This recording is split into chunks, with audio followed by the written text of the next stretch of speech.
What's up, guys? Today we're going to be looking at another thing I did outside, building a greenhouse on another cheap budget. Let's see how I did it.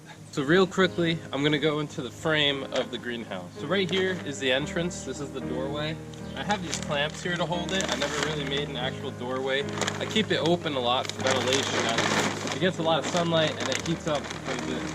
I have a clamp on the top to hold the door open, and I also tuck it behind this safety rope here. On the south side here, you can see that the tarp runs over, and on the inside I have some scrap wood running the length, and that's holding the tarp from going in or out. I've drilled holes into it, but because I didn't want the tarp to rip, I put wood on the other side to kind of smush it in there, clamp it down real tight.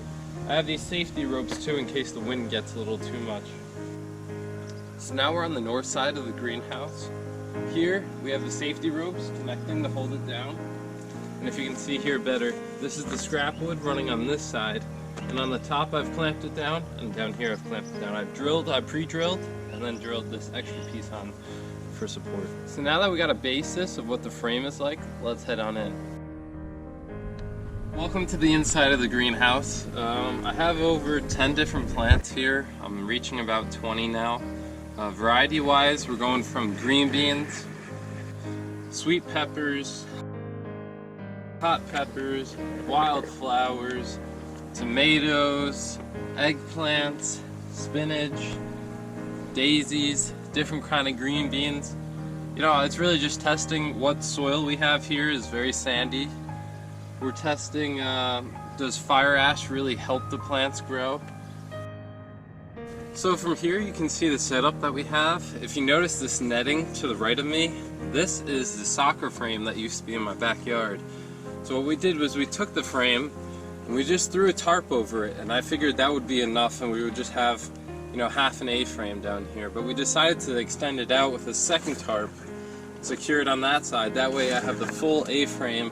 This netting here is really useful for the tomato plants as they sprout and the tomato weighs down the branches, or any vine-like plants, even the green beans over there. I try to use all recycled materials. So a lot of my plants are planted in old cereal boxes where you can see the roots growing down. I like to water my plants out of old jugs of water. It does get pretty dry in this environment, so you do have to keep a spray bottle handy. And you do have to spray at least the walls. I try to do it every morning before the evaporation really kicks in.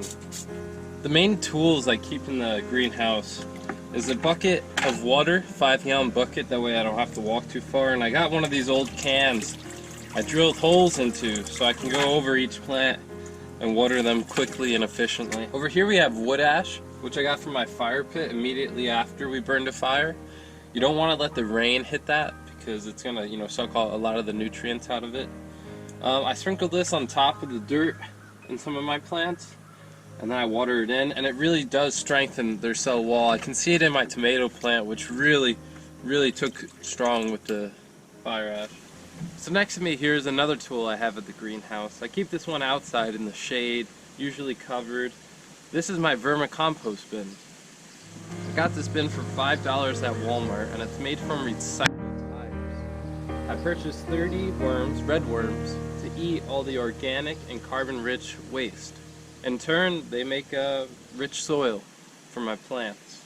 So there's a quick overview of the greenhouse I built in my yard.